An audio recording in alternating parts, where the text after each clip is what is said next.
Here goes. All right. Hi there, George. How you doing? I'm George. So I built a RadioGlobe. I am based on the East Coast of the U.S. Cool. And what is it you do for a living? So I'm a retoucher, which means that I do Photoshop work for advertising. Okay. So is this like a natural connection to the sort of work that you do? Do you have a lot of electronics and prototyping, or is this pretty a passion project? Oh, not at all. This is completely outside of it. All of my work is completely in the digital domain and sort of just files on a computer. So I pursue these things as an interest to make something that is like tactile, like it satisfies the need that I just will not get from my work.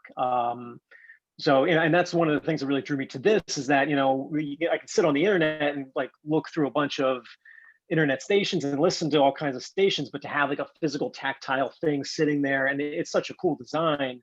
I was really interested in that. So yeah, I pursue this as a means to have a different creative outlet. I do a lot of problem solving in my work, but none of it is actually a physical thing that ever exists for me. Yeah, and I guess the thing that really jumped out to me is most people have gone with the usual globe, blue water, and multicolored land. And I don't know whether it's an insult or a compliment, but I sort of refer to it on Twitter as like the Death Star makeover, which was meant as a compliment in that it looks pretty badass. So It wasn't the first one I went with. I went with a traditional one first because I hadn't even seen this. But it turned out the first one I got was not plastic. It was some sort of like MDF. And so getting things to embed in it, it was just nothing would melt into it. It was like cardboard. So trying to get like the brass inserts would not work. So I accidentally destroyed that globe. And then I saw this one when buying it out. I'm like, oh, I got to try that. So I got it, and thank God this one is, I think, the same brand of the one that you linked to in your instructions, and it's plastic, so I was able to actually get things in there, and I'm really happy with it because uh, some of the other options I had on there were very neon colored, and I wasn't so into that, but it turned out really well with the color scheme. I'm pretty happy with it. cool. No, I mean it looks terrific, and I'm kind of quite. I guess one of the weird things when you're doing a project is you're so busy just trying to make it work that it's like your creativity doesn't it always extends beyond problem solving. So the sort of finer aesthetics, I have to confess, even just nice little touches like you've done the jog wheel in black. I was like, yes, good call. Totally should have done it in black. So So it, when I finished it, I got everything done, and then once it was functioning, I'm like, oh, I can start doing other things like that. That was after the point it's working. Now I'm like, oh, now I can focus on like improvements like that. And the next thing I was looking for on the instructions was the sticker for that says RadioGlobe to put on there. Like that's what I want to add next. Oh right, I hadn't even that hadn't occurred to me that I should upload the files actually then, so you can. Okay. Yeah, so what it is you can buy this. I presume you've got an inkjet printer, but you can Mhm. buy inkjet printable stickers, and that's all it is on the front. So it's like super simple. Yeah, I definitely want to get that on there because I mean that looked great too. Yeah, gosh, I hadn't thought of that. I will make a note of that and do that at the end. That's a small detail. I guess it's one of those things you can probably guess in that I was sponsored by Design Spark, who is part of the bigger organization RS Components. But yeah, it's sort of you always think, oh, the makers probably wouldn't want that, but it's sort of kind of nice that you do actually. So, Yeah, oh, I think it completes it. I mean, the design of it is cool, and just I would love to just have it finished on there because it really I think it helps complete the whole thing. absolutely. Yeah. So I guess would you mind sort of walking me through like what was the experience for you of building this? Because I've had so much different feedback from just like people who've literally never even owned a 3D printer built this with their first 3D printer. So I just wondered what was your journey, you know? So the first time I saw it, it had gone sort of viral. The first posting and got picked up. I think I saw it on Gizmodo, Nice. um, and immediately I was talking to my other friends who make things, and it was like, oh, this is so cool. We're all like, like that's amazing. We got to make that. And I've been doing 3D printing for like 2 years now, so I knew I could make the components, and that was a big hurdle for me. Of like, I know I can make all the physical components. I know I can solder. It's just like the instructions look daunting. When you scroll through and you're still scrolling and scrolling, it's like, oh, this seems like a lot. So I started printing while I was ordering parts, and I made 3 sets of components. So, two other sets for my friends, because one has a printer that won't quite keep up and the other doesn't do printing. So I had a couple of weeks of just printing, and my printer does really well, but I have to do each component separately. So, something's running for 7 hours, and I have to, at some point I realized, okay, it stopped printing, clean the bed, and then start a new print, and keeping track of all the parts. So in the US, I have a different supplier, and I lost a lot of time by getting a lot of wrong parts. And that's entirely on me, of sort of not understanding tiny things. But I so it, it's the time frame, I think, was a lot longer than I realized when I finished it. But I think it was, like a good solid month of just printing and finding parts very slowly online and suppliers. But once everything was printed and I started doing the circuits and things, um, because the instructions seem so daunting, I always had in my head, like, I've got like 2 more weeks. Like, I've got so much time left. Like, this is going to take a while. And then one night it was like, oh, I'm done. Like, I just have to screw all these things together and everything's done. Like, all the soldering was done, all the wiring is done. Like, it's just like the shell has to go on, the globe has to go in place, and then like the software, like, it hit like a really fast cascade point where I just thought it was like, yeah, there's like another week, and it's like, no, it's all done. Like, it really, it was that was a very exciting day. And then it actually worked the first time I booted it up, which was the most thrilling thing I've ever, because I was betting, I'm like, I've got 20% chance that I did this right. Um, so, I booted up and it worked. That's amazing. I didn't get 100% right. The jog wheel, I did not solder correctly the first time. It's such tiny little components, and it looked fine, but solder had seeped through and made a connection between the PCB and the jog wheel. So I ruined a jog wheel, but they came in like a pack of 4. So the next one I wired directly, and that worked better for me. So yeah, I didn't get it 100% the first time, and I had a lot of trouble with the globe itself. I actually have the first globe I destroyed. So in the US, the brass inserts that I was able to get are not, like, the knurled outside isn't the same as the ones that are shown on Instructables. So mine, I don't know if you can see it, like, the center of the barrel is smooth. Yeah, and I've got ones which have a little bit. They're kind of more. Yeah. Yeah. So once you melt this into something, especially the globe itself, you have such a narrow point that is actually gripping. Every time I'd melt them in, get into place, and then pull the iron out, and they would just drop into the globe. So mine aren't actually melted in and like that. So I used a longer barrel on them and then sort of drilled out the hole. So once it is mounted on there, it's actually just sort of using those to sort of hold it in place on the globe and twist the globe using those. So they just sort of pop in, like, once it's on the knob, it just pushes into place and it stays in there. And then it gives more it like a keyway than sort of. Yeah. So it just gives it a little bit of grip to keep moving. Like, it's not actually embedded.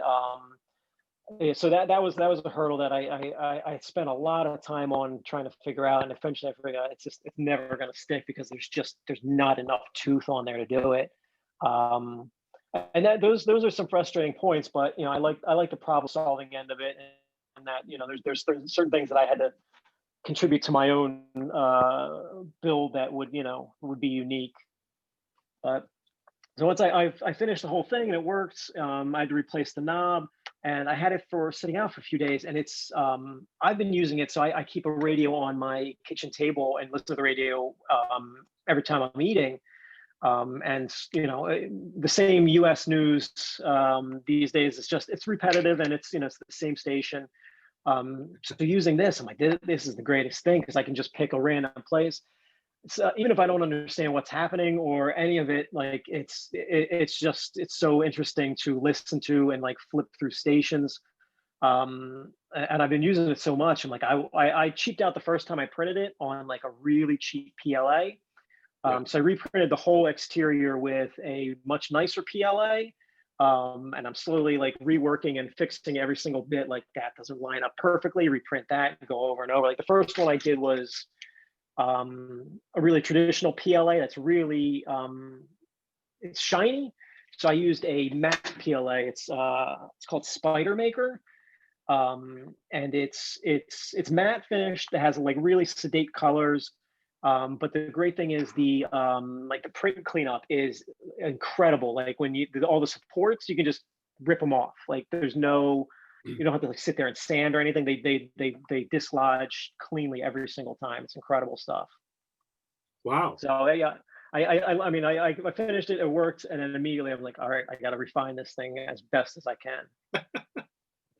I kind of was actually really shocked when you were like, oh, I made 3 of them for like my buddies as well. And yeah, I mean, like, how did that work out for them? Did you build it for them, or did you just give them the bits and let them do the build as well? I gave them all the printed parts. So both my friends have kids, and they're going to be doing it as a family and like as a kid and stuff like that. And it took a little bit for one to get it in the mail. And they were both sort of waiting to see if I could actually pull it off and it will actually work. Like me, they thought that the chances of success would be pretty low. So they were waiting, and now they have all the components, and they're doing the same thing of like order all the parts because I had to order parts from multiple different suppliers to get all the exact right thing. So they're in the process of waiting for all the parts to arrive, and then they're going to get started. But they have all the printed parts in hand, and they got as many like these little buttons came in big packs, so I supplied them with those things, jog wheels and stuff like that. So they have parts of them, and the PCBs. I had the PCBs made from the design. No way. Really? That was a lot easier. So then like that was one of the things that I read through the instructions. Like I got to that part of the DIY PCB with all the wiring. I'm like, there is no way I will ever get that right. So I ordered them, and they turned out great. I mean, it took like a week and a half, but great price, and they turned out great. Do you mind me asking? Like, I mean, we're not being sponsored or anything, just a genuine maker to maker. And for anyone listening, like, who did you use, and like, how much was it, sort of roughly? Easypcb.com, and they are based out in Oregon. You just upload the files and your dimensions, and they give you an estimated price, and then you just have to wait in line, like depending on what their demand is. It gives you an update of like, we think you're going to print on Saturday, and then it'll tell you when it's done. So I ordered 4. One for me, one for my first mess up if I'm inevitably going to do it, and then 2 for my friends. So 4 of the main PCBs was $40. That's not bad at all. And then 6 of the smaller ones, because I was fairly sure I could get those right. Those were $30 for 6 of those, the tiny little ones. Yeah. So yeah, I mean, and it just in making it possible, like there was no way I was going to get that wiring diagram right. So I getting it right was more than worth it. And it looks so clean in there too. So it's great. Yeah, it's funny. I've still got the sort of sentimental old, the wiring with the chaos in there. But I made one for the gentleman Don who did all the code. So I surprised him with shipping one out there. But he had the pristine, beautiful one that was sort of properly designed. But yeah, it's sort of, I think both have their sort of like merit, right? There's something really nice about the pro finish, but I still like the sentimental, rat's nest that I did myself. So but yeah, some of the things, like I redid a few things that I built a couple of the interiors, and I was so happy. I'm like, oh my god, I can't believe I got that right. Like that it lined up, it worked, and it did this. And those, I'm like, I could do that. I could do that better. I'm like, no, like I got it right, and I did it like by the skin of my teeth. I got that right, so I'm keeping it. Cool. And I guess, I mean, how did you sort of like, I mean, what would you say to sort of your friends or other people wanting to do this? You know, that it surprised me how, I mean, roughly how long did you sort of expect it to take, and how sort of difficult was it in the end? I thought it was. I thought again the chances of it actually functioning when I was done maybe be about 20%. I thought it would take, working on it like an hour and a half each night. I thought it would take a few weeks. It took way less than I thought it did, and I mean the satisfaction when it's done and how cool it is when it functions. It's worth any sort of minor frustrations as you go. Like I think there's a few parts that, like again, mounting the globes to the top was a little frustrating for me. Some of the really tiny soldering was a little bit difficult, but nothing hit a level of frustration that I felt like I might quit it. So I mean, but again, I had the base level of I knew 3D printing.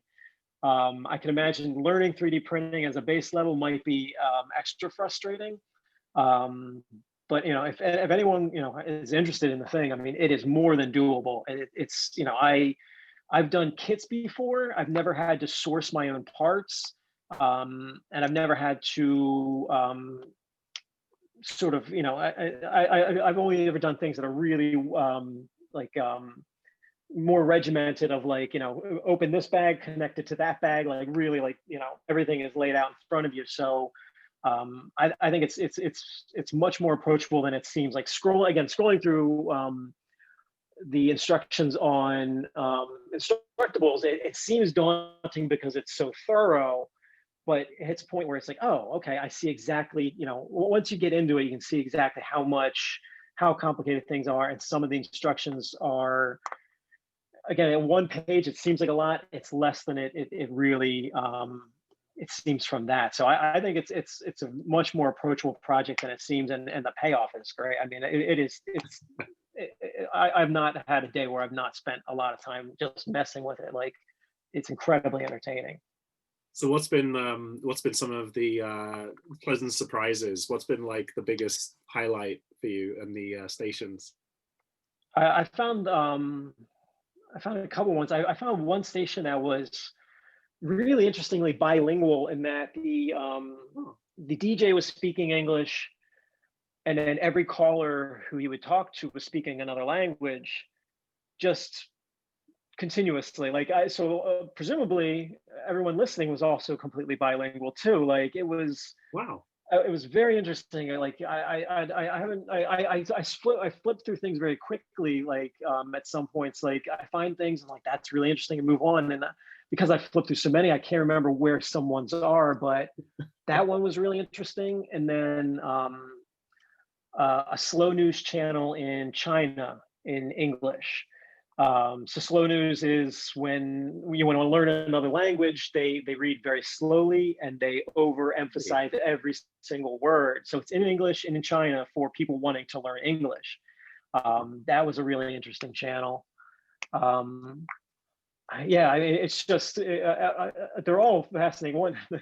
One tiny disappointing one is every country has at least one station that I guarantee is playing the exact same thing they're playing in Philadelphia right now. Like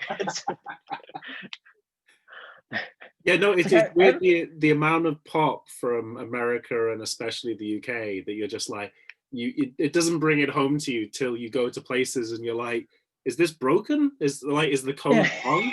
You know, and like yeah. I was there's minutes where I listening was to like, Don, I'm sure Moscow. this is wrong. I'm sure this is wrong. I was listening. I found Moscow and it was playing U2. I'm like, right, they're playing U2 in Moscow right now. And then the first time I put it over the UK, the first thing that came on was the Clash. I'm like, all right, that was a little on the nose. Like, but I mean, every country has at least one station that is straight up like apparently global pop. Like, but yeah, I like the news stations. Hearing sort of what's I like the regional news stations. If you could find a real one that's talking about like community things or smaller interest areas, like that's interesting just to hear like what is in the news in another country and not Yeah. global news. Like that's really interesting. Have you checked out much of South Africa? Like that, I that's super I interesting because obviously the English is there, mhm. but you've got this whole different interpretation on pretty much everything in the news stories. So it's I won't spoil it for you, but for me that was like just a huge eye opener of like how much you can hear exactly the same news headline, completely different staging and emphasis. Huh. Not I'll have to right or check wrong, that out. just different. Just the Yeah. emphasis on things changes. I'll have to check that out. I haven't run on Canada right now. I've been listening to Canada to see if they're complaining about the U.S. essentially. Well, yeah, I've been looking through those, and then some of the Japan pop stations are really interesting. Like the one night I heard, like it was like a 20-minute. It seemed like a remix of just Super Mario theme song. Like it was a there's some very Okay. interesting ones on there. It's like, all right, this is sure, this is fine. It sort of doesn't surprise me, and I think that's one of the things that dare I say it, to most of the blogs who picked it up, they were understandably blown away with the like 2,000 and more radio stations, and you're like, felt like actually there's about 44,000 in the world, so there's still a lot more, and if anything, we kind of stripped it back because we were like, this is going to have like a kid in the candy store problem of like, you don't actually want all the stations that are in London or New York or any of these places, because you'll just be scrolling, and it then just becomes a point of like, well, all I'm really doing is dialing in, as opposed to thinking, okay, I'm kind of done with New York now, let's go somewhere else. And so we sort of wanted people to keep like skimming, like, and so it's quite a Yeah. weird thing of that. Otherwise, like, you just go, if you drew graphs, like if you put like little bars next to all the cities that have the most, then it's like it's the same old, right? And it's not changing anyone's perspective. So we were trying almost like over hunt to get like underrepresented cities to be like, okay, let's just take anything. Well, anything, stuff it in there. So it's kind of been a really weird thing of going, how do we almost like give equal play to as many different cities? But I say this, and I'm sure if Don was here, he'd be like, yeah, aspiration this high, delivery there. There's so many complexities in doing this, even down to simple things like if you want to write a script to go hunt, automatically for all these stations, which is how Don Mhm. did it. You can appreciate if it's not written in English or on an English website or repository, it's really hard for it to find it. So there's like big gaps in Asia. I'm sure there's like a ton of stuff in anything that's like what is it, Romanic type Mhm. characters. All that sort of stuff throws a bit of a curveball for us. So we're relying on open source to come in and say like, hey, you haven't got anything really good in Japan or anything really good in, I don't know, Arabic countries, and things like this. So I'm kind of quite excited to see, how people, fill it in the blanks, as it were. That's what one of the first things I was going, first connecting to, just to see if things function, and like does it is actually doing what I think it's doing. I spent a lot of time in the U.S. and sort of shuffling around and trying to find. I could find like my local NPR station, not some of the others, and moving around there. But then I'm like, I just built a Globe Radio. Like, what am I doing? I already know all this stuff. And I was like, all right, get over here. Like, I had to sort of pull myself away. I'm like, I'm still listening to NPR. Like, just get out of there. Like, so I appreciate that, and like not because I can imagine you can very quickly get lost in like just okay, what's the next station? Like driving in your car, just like next station, next station. But to have to sort of force you to move on to another spot, that's a good idea.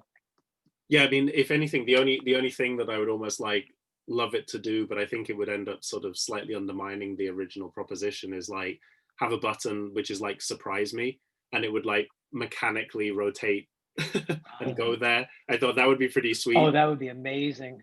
but I think it's sort of almost then it's That would kind be of, incredible. how tricky would that be? But I think that's one of the ones where again I'm like, I bet in 2 years' time someone will do it. Do you know what I mean? Like someone will say, Yeah, I know how to do that. that'd be incredible. And I guess Yeah, I was wondering like what would be the planned are there are you still messing with other yeah, so ideas and like there's definitely one. It looks like you've got a speaker just behind it.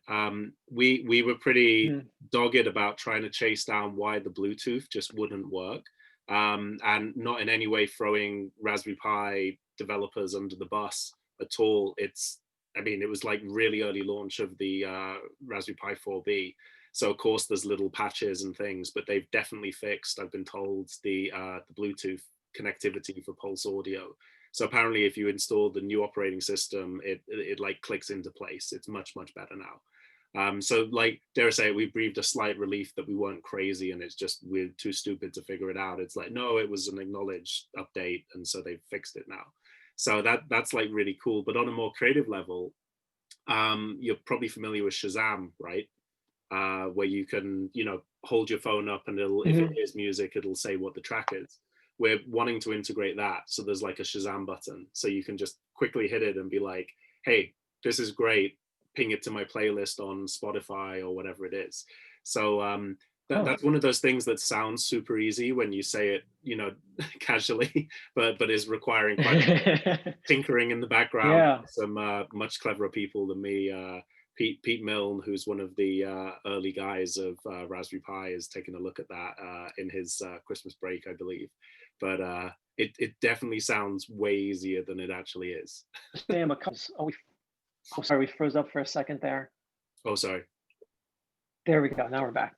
So yeah, saying bit I of a pulled out the Shazam and was trying it a few times. Half the time, just wondering about the limits of Shazam. Like, is it like I understand? Like, of course, it's gonna recognize you too in the Clash, but anything like as completely unrecognizable, the things what would it do? And it was pulling up like everything that I tried. It was incredible. I think what's like the thing that's crazy about it is that Shazam's been out for so long now. It's had the ability to like send the bots all around the world. So they've just been scraping and scraping and Mm. scraping and analyzing. So yeah, I think Hmm. in many ways they would probably it'd be really cool if Shazam, someone from them, got in touch actually and was like, hey, we understand how your code works. We can integrate it in this way. So like the dream is that by doing this sort of content is that people actually see it and go, oh, hey, actually, my brother works at Spotify or something. We could hook that up. So I feel these things always start as incredibly niche, and then 2 years later, they kind of have taken on a life of their own. Hmm. That'd be great. I'm excited to see like because project someone has a modification of like what unique thing they add to it. One of the makers had integrated speakers onto the side that I saw that was really cool. So I'm excited to see if anyone does anything completely like really nuts with it. Yeah, I mean, I Be think that interesting. one for me, the story was bigger than putting the speakers in. As I had a chat with the guy called Chuck Miller, and this blew my mind. He's 75 years old, and so he sort of had like put this together like and just made it as if it was like no big deal at all. So just really impressive. So I kind of feel like it just goes to show how much it sort of blows your preconceptions that I thought, oh, this is going to be, a young person. I'm going to see, young people making this. And it's like, yep, sure, that's definitely the case. But I mean, people like Chuck, and I guess the thing that probably I'd underestimated is that, of course, it makes sense in hindsight. An older generation is they grew up with like the birth of radio in ham radio and all these Mhm. sorts of things. So actually for them it's like they lived it. We just take it for granted. you know, but it's Yeah, sort of that's true. they're like pre-internet, so it's like kind of crazy to think, yep, they really get this on a whole different playing field to say like millennials or something. Where are the other makers from who have done it? So one of them was from Chuck was from Georgia, and another chap I had spoke to was from the Netherlands, and Okay. I got you and someone else lined up. And so actually, yeah, where are you from? Did we miss that? I'm in the suburbs just north of Philadelphia. Oh, okay. So what's the ham radio scene like in Philadelphia? I mean, I listen to NPR all day. Ham radio. My friend is really into shortwave and doing things like that. Um, that's what I like. So when this is pulling stations from the internet, can it pull shortwave too, Yeah, or? no, I was being slightly flippant about that as yeah, no, it's totally all it's all just web. That doesn't mean that if someone wanted to put some sort of receiver, I don't know how you do Mhm. that in a global way, right? I mean, if you're in America, sure you can pick up American stuff, but I don't see how you could pick up like Australian, right? Doesn't it wouldn't get around the world, would it? Would it? I don't know. No, not unless there is there are web-based receivers for some that you can dial in as a virtual thing. That it has multiple points that it's pulling from. Oh, so you mean almost But like yeah, there's like a web AM radio like patch that pulls it in and puts it. yeah, Wow. Okay, so that is cool. So that's like digital ham radio. yeah. As I understand it, I'm not real good on I was looking at it. I found it for shortwave radio and finding out about number stations. Which are it's like intelligence services use them, and it's just coded transmissions that are on shortwave radio, and no one knows what they're doing. What? So there's Like just like ones and zeros. It's just beep beep beep. they're all different things. Some of them are like cartoon noises. Some of them are clicks. They all different, use different ways, and no one knows exactly how it's like. The assumption is somebody understands it. Some of them is just like it's like a Looney Tunes intro, and then someone reads off a series of numbers, and then it stops, and it does it occasionally. They're very strange stations. So I found out about it through that. That would be so Um, cool to patch some of that in. I mean, that it. that's what I was wondering. I was just wondering if that was possible. I was trying to look like, is there a way to add stations? Is there a way to add shortwave, like anything like that? Because Yeah, I mean, this if would they be can do the thing that you said, which is that because I don't know whether you looked at the files. My knowledge of this is very weak, but like an MP3 file is like an audio track that you play, but an M3U track is a streamed MP3. And so this okay. uses M3U, and there's a couple others like I think it's like PLS or something like this. I forget what it is. But basically, if something is creating a stream in the M3U space, this can read it. It can run it. Oh, I'll have to see if that can be put out as an M3U. That's interesting because they're Yeah. someone's coming across one of those on there and not knowing what it is. That would be interesting to add And into it. I kind of would love that in a slightly sort of freaky, you're not expecting it sort of way, because I feel there's something, I kind of wanted to put a few Easter eggs. We didn't have time in the end, but Hmm. I wanted, like, for example, the Bermuda Triangle to have some like crazy stuff that made no sense, and was like a bit odd. And Yeah. of course, like for me, it felt like a no-brainer that if you went over Area 51, I got to do something silly with that as well. So, but I kind of thought, Oh, that'd be great. it got me thinking about what are the Area 51 equivalents all around the world? Like, what are the, conspiracy theory? And it's not to, take the mickey out of people. It's just, Hmm. it's sort of gentle fun in the sense of like, you laugh a little bit, but then it gets you thinking, I think that's more my angle than ridicule.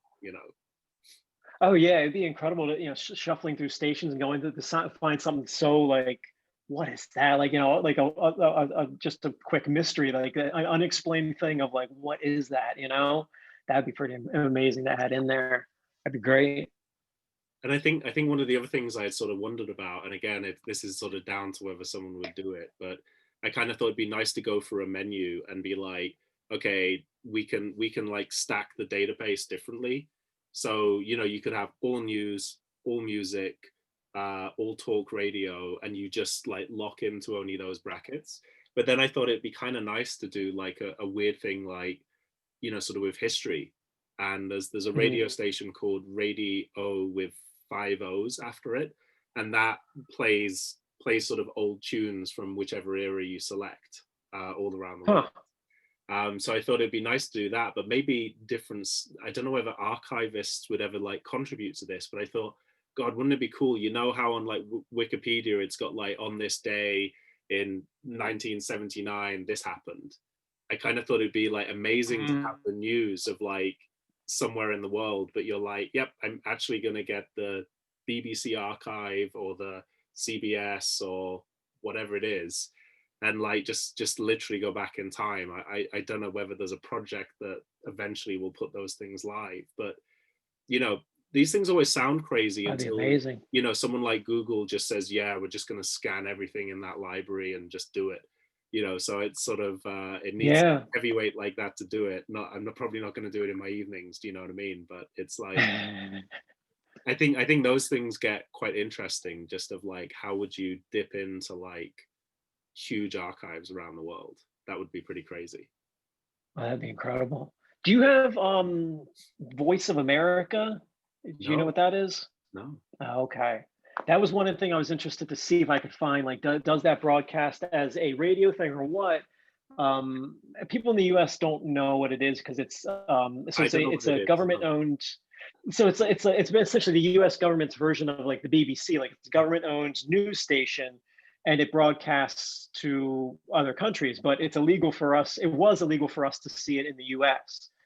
So no one in the U.S. really, I mean, people know you're allowed to know it exists, but it was not allowed to broadcast here. So I was trying to see if that, I don't know if it's just TV or if it's just radio. I was hoping to find that on there. Up until 2016, it counts as propaganda because the government owns it. So it was illegal for us to see until then. So I was seeing if I'll be that was honest, really. I'm still confused. What was its function? So it's news that tells the world what America thinks, but Americans can't listen to it. Yeah, essentially, because the government controls it, it is the U.S. government's view of world news. So it's essentially informing other countries, but basically what our government believes of things. I And have no so, idea why you can't listen to that. I'm completely lost. yeah, so when it was created, it was deemed that it would count as propaganda when the government controls the news source. So it could not. When they created it, they just didn't want to. Oh, so Um, because it's not representative of the other parties, then it seems a propaganda. But for everyone else in the world, it's just purely a consistent source. You know. Essentially, yeah, yeah, and apparently it's large in like the Middle East and like Saudi Arabian areas like that. Like that, that's I think the target area. But yeah, so it's a very strange thing. Like most people in the U.S. don't even know it exists, but it is a full news station, and But, it's that, but that's available in other countries. But that's so weird that it gets like it only has It's like very strange. one channel, and that there isn't like this, okay, so we're gonna do, Democratic Voice of America and Republican Voice of America, and you can choose. It's sort of think, well, surely it's not that expensive to like do that. And that would be like so interesting to analyze how those things shift over the years Oh as yeah, administrations have gone on. That would be fascinating to think of the framing of global affairs. Wow. my understanding again, because I've not been able to see it. My understanding is it's essentially like CNN or any of the like it is a news network and it's broadcasting. I don't know if it's all day or if it's just TV or what, but it's something I read about a while ago and I'm not allowed to see it. Like I don't understand. I, I So mean, I don't, strange. I don't want to get sued, but I love the idea that we might be playing with a weird precedent here by So public. it is now in 2016 they legalized it, but it's Okay, still. I mean, you can we are allowed to see it here, but it's just still not broadcast anywhere that I've ever seen it. Like yeah, it's a sort of weird thing. It's very strange. I'm sure it's not So exactly the same comparison at all, but it's weird how when you listen to like BBC News that's like local to the UK, and then there's BBC World Mhm. News or like World Service, I think it's called instead. But that just has like such a different tone of voice. It's such a different thing, even though it's pretty much the same news. But again, it has a sort of it's slightly simplified and actually it's nice because it's less current affairs. It's like it's kind of more big picture Mhm. news, which actually sometimes is like Yeah, why it's nice to have it, right? So it's not that's what interested every in morning on. scandals. the BBC World Service is at an hour every morning on my local NPR, and yeah, it's interesting, and that's one of the things I love about this is getting back to like the local news in different areas, because we get the global services, but then to listen to like sometimes just strange local stories. It's like, oh, that's interesting to find out, like, what is local to a specific spot. It's pretty entertaining. Yeah.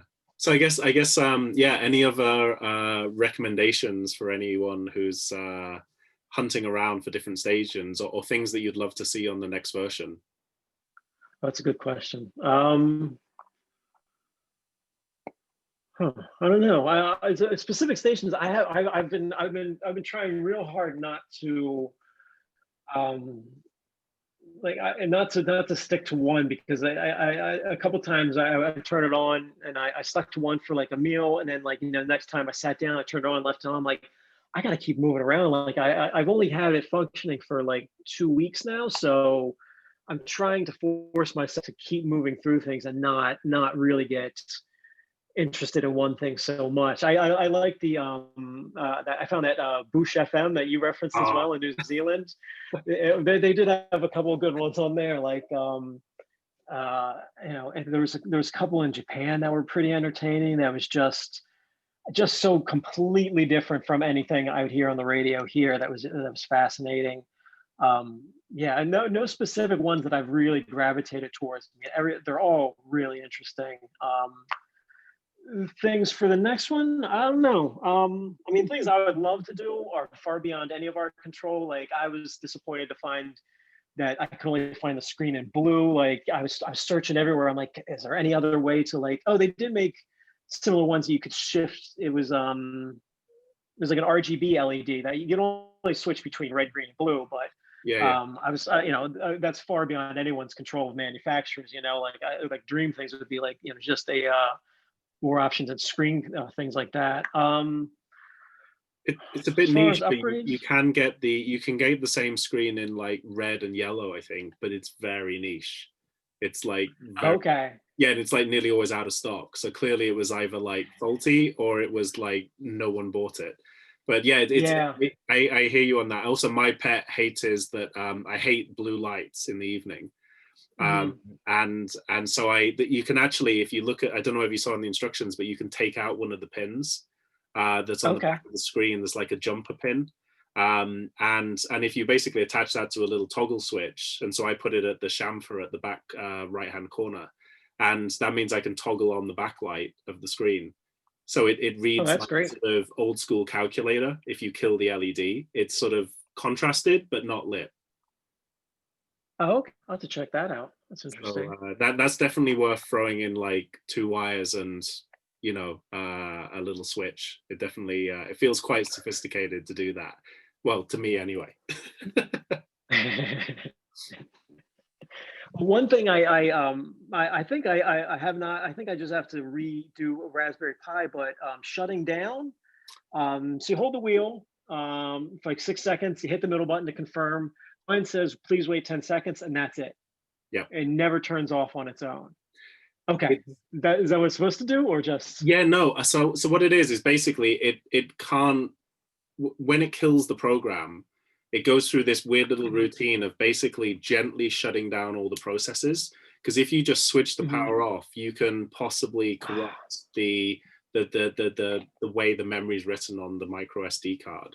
And so, generally speaking, it's like a known way to kill a Raspberry Pi is to keep on off on off on off off every day. It will kill it after a while. And so we put in the soft shutdown so that it does it properly. But the bit that's hard is doing the boot up. So at the minute, and I got into a long discussion with someone about this, and the reason is that Raspberry Pi is fundamentally conceived to be cheap, and Mhm. so you can buy expansion boards that really are very cheap. They're probably only like $5-10, and they will do that thing of hold the power, keep it on standby, and boot it up and soft boot it down. And the point is that you think, oh, why not just include that in the board? And they're like, yeah, but that's like 50 cents, and that's Mhm. actually a lot when you're making something that's trying to be at the, I don't know what it is in America. How much is a Raspberry Pi in America actually? This $50, model was 49? 60 bucks. Okay, so still quite a bit. So Yeah, I guess for me, when it started off being like $30, then maybe that's sort of justifiable. So you could maybe Hmm. argue, but then at the same time, these things can do machine learning, right? So I guess you gotta it's pros and cons. It's still an incredibly powerful thing. But yeah, the short answer is cost down, trying to keep it a cheap, affordable thing. Um, but if you want to, apparently there's stuff that like you can just solder in and it does all that for you. But I So haven't. when it hits the wait 10 seconds, then after 10 seconds, I just kill the power. You can kill the power and it won't damage anything. Yeah. Okay. So That's what I was wondering, because I some of the Raspberry Pi, a couple of them, they sell the power cord has a switch in the cord. yeah, So that I was like, okay, but because it said wait 10 seconds. I'm like, is it gonna turn itself off or? yeah, that's the annoying thing is that it doesn't because the sequence it goes through is like as soon as you hit power off, it stops running the program and then begins shutting down the Hmm. Raspberry Pi. So you can't then tell the screen to be, hey, do you mind just saying like now's ready to switch off? Oh, Because you'd have to have the program that's running funny. to write the screen. So it's like, oh, so close but so far. but yeah, That's funny. That's interesting. in a dream we would have made it so it like has a little countdown or something, but you can't run the software when it's shutting down. But yeah, like, so just as a warning to you or anyone else listening, yeah, buying one of those inline switches, that is as good as wrenching the plug out the back. Like, definitely soft shut it down always if you can. Even though it's super Yeah. tedious and it's something that I'm really hoping we can do a sort of little workaround with. So there's a few of us looking at how we could do a sort of soft shutdown and a proper boot up, but it's tricky. Cool. But it's one of those things, isn't it? I mean, The first time I got it set up, go ahead. so I think our connection is holding. I'm We sorry, got go ahead. we got a slight delay. Go ahead. Now I was gonna say the first time I got it booted up and running, like everything seemed to work. Like volume worked, it calibrates, it's great. But I didn't have like jog wheel would not work for me, and I'm like, is it supposed to do something or what? And as I moved around, coincidentally in the US, the first station would pick up, and the only station I could get because the jog wheel didn't work was all Christian radio stations. I'm like, is that what this project was? Like I was for a second, I was like, wait a minute. I was like, what did I build here? This is but that's when I realized, oh, okay, that's what it's supposed to do. Like that at least, I suddenly realized like my functionality was off on that. So, I quickly figured out that was off. And then I'm like, all right, now I don't know how to shut it down. So, and then I got the wheel working. And then, yeah, so it was an interesting, the first run. I was like, that's, that's all this gets. That would be a really interesting filter as well, like, sort of music, news, talk radio, and religion. Because yeah, that's definitely there's moments when I'm curious, and then there's moments where I'm like, I'm really not going with this. So That's in this time of year, scrolling around like to another country, the amount of Christmas music. It's like, really, I can't get away from Christmas music right now. I Every guess that's country, the thing that slightly depressed me when I've been doing that recently is just sort of like, all right, so there's no like really, really specific cultural equivalent of Christmas music. You've just gone, hey, America and the UK has done this and whatever somewhere else in Europe. But it's like, it's almost sort of like, okay, you can't be bothered, or maybe it's like because it's not that critical. I mean, my wife's from Hong Kong, and suddenly like Christmas is like cool, but Chinese New Year is bigger, right? So, Mhm. and I guess with America, Thanksgiving is kind of a bigger deal than Christmas, if I'm right, memory serves me correctly. Well, everything, everything's a big deal here. No, but you know what I So mean? It's everything's a big like, deal. am I right in thinking at least when I've spoken to American friends, they've been like, yeah, our family will descend for Thanksgiving, and Christmas is like more of a small thing. Yeah, so it's Thanksgiving is much more a larger gathering, Yeah, and there's way more travel to it. But overall, there's less spend. Like commercially, it's less. So of course, Christmas is way more gifts and things like that. yeah. So commercially, that's a bigger holiday. But yeah, as far as people being out and gathering and human interaction, yeah, that Thanksgiving is definitely a much larger holiday there. Yeah, I kind of wish we had the equivalent, because I kind of like that emphasis on family personally. You know, Mhm. it's also because I'm terrible to buy presents for, and I'm also very bad at buying presents as well. So for me, you know, the Christmas thing is a nightmare anyway. So You just adopt a gluttonous holiday. Just make one up. It's an excuse to overeat. That's what Thanksgiving is. It's it's very just. tempting. Well, I get Chinese New Year, so that's like a double whammy anyway. So but no, this has been really cool. I'm conscious of I don't want to eat too much into the rest of your day, and it's been amazing talking. I guess just any other weird questions or requests that come to mind, just to finish off.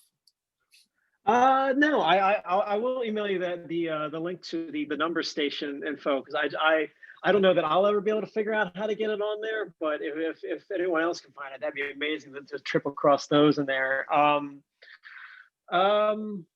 no, I mean, it's an amazing project. Thank you for making it, because I mean, you know, it's to I mean, you know, I love projects that are building things. Like my 3D printer I built as a kit, and it, you know, building things as a kit, you get a much greater understanding of a lot of functionality. Like I can fix my 3D printer because I built it and I know every single part. Like, so when something starts to fail, I can identify where the failure happened. You know, so as cool as the thing is, to build it yourself is amazing. You know, to understand each component of it, you know, and you know, to have an excuse to start learning Raspberry Pi was really great too, because I've seen a lot of projects that use Raspberry Pi, but none have really sold me. I mean, this thing is, I mean, it's such a cool thing, and I just love like the tactile nature of it, and like, you know, spinning and moving the thing. It's such it was such a satisfying like thing when I was done. I was the chance of it working for me 20%, that it worked was an absolute miracle. So this is incredible. So it made my year. I mean, that was incredible. Well, I can't ask for better feedback than that. So thanks so much, George. I'm Mhm. absolutely overjoyed that it went down so well, and that again, your thanks is appreciated for me. But you know, I couldn't have done it without great people like Don, obviously doing all the code, and all the guys for like Pete Mill and Raspberry Pi, and Pete Wood. So yeah, no, it's been terrific, and I wish you a excellent Christmas, New Year, and 2021. See how it goes. Great. Thank you very much. Thank you too. Hopefully next year's great. Indeed. Take care. Thanks for sending over the Absolutely. ideas. Bye. Absolutely. Thank you.